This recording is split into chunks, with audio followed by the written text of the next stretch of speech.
Hello and welcome to Henry Recommends, the show where I, Disregarding Henry, recommend to you movies that I like and that you might like too. In this episode, I'd like to recommend a very impressive crowdfunded love letter to 80s horror called The Void. When local deputy Daniel Carter, played by Aaron Poole, brings an unconscious drug addict to the hospital late one night, he probably assumes that's going to be the highlight of his evening.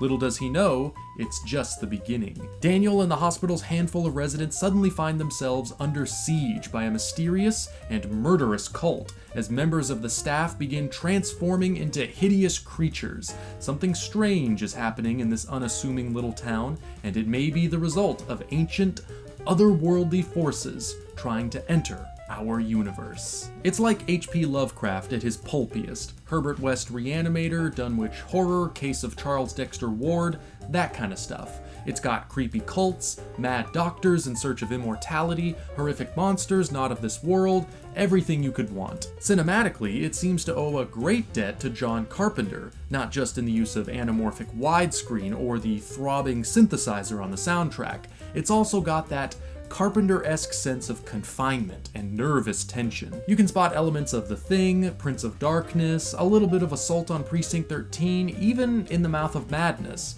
But thankfully, this is not just a carbon copy of better films. It's more an homage, a tribute to the spirit of those classics of yesteryear that also succeeds in forging its own identity. The film was written and directed by Stephen Kostanski and Jeremy Gillespie, both effects veterans with resumes that include films like Pacific Rim and the RoboCop and Total Recall remakes, and both members of the Canada-based production collective Astron 6, known mostly for genre parodies like Manborg, Father's Day, and The Editor. The Void, made outside of the Astron 6 collective, represents a bit of a departure for them. This time, there's no comedy, or at least no satirical comedy.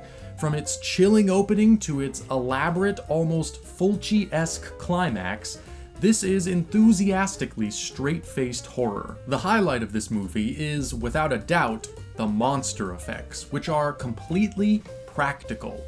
And I can't tell you how much I respect these filmmakers for pulling that off. Practical effects, while they do look fantastic, take a lot of effort and a lot of patience to get right. And on an extremely low-budget movie like this, you don't get a lot of time to refine everything. You have to move quickly.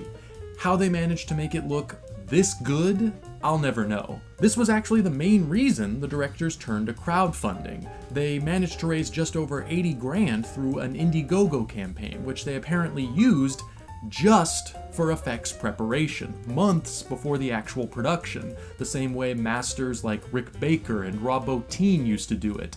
I don't know what the final cost of the whole movie was, but it probably wasn't much. The strategy definitely paid off. The creatures, the makeup, the blood and gore, everything is so satisfyingly slimy, gooey, and grotesque. You can really sense the love and care, the passion, the total commitment that went into this thing. The Void is currently streaming on Netflix, and it's certainly an achievement in ingenuity, not just technically, but atmospherically as well.